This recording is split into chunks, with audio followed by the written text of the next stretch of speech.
ஒரு தடவை இப்ப உங்களுக்கு 7.5 சனி வந்துடுதுன்னா அடுத்த தடவை உங்களுக்கு 7.5 சனி வரதுக்கு 30 வருடங்கள் ஆகும். அந்த கேப் இருக்கு உங்களுக்கு. இப்போ அம்பானி இந்த மாதிரி பெரிய பெரிய ஆள், நம்ம super star Rajinikanth, Kamal Haasan sir, Bharathiraja sir, Bhagyaraj sir, யார், இளையராஜா சார், யாருக்கு வேணா எடுத்துக்கலாம். எல்லாருக்கும் 7.5 சனி காலகட்டம்ங்கிறது உண்டு. ஆனா என்ன ஒண்ணுன்னா, நமக்கு நடந்த விஷயங்கள் எல்லாம் அக்கம் பக்கத்துல அவங்களுக்கு நல்லா தெரியும், அவங்களுக்கு பெரிய அளவுல பாதிப்பு வராது. நீங்க பாதிப்புனா எல்லாரும் என்ன நினைக்கிறாங்க தெரியுங்களா? பணத்தை வச்சுதான் எல்லாரும் பாதிப்புன்னா நினைக்கிறாங்க. அவங்களுக்கும் வரும். ஆனா பெரிய பெரிய ஆளுகளுக்கெல்லாம் பண கஷ்டம் இருக்காது, பெரிய அளவுல பாதிப்பு இருக்காது. அவங்களுக்குலாம் என்னன்னா மன கஷ்டம்.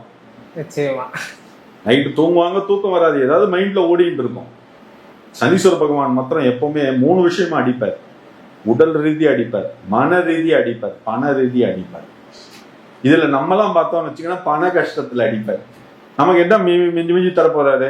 வேலை போயிடும், வருமானம் இருக்காது, வண்டி இருக்காது, நடந்து போயிட்டு இருப்போம், கையில காசு இருக்காது. அதுதான் நமக்கு பெரிய பிரச்சனை.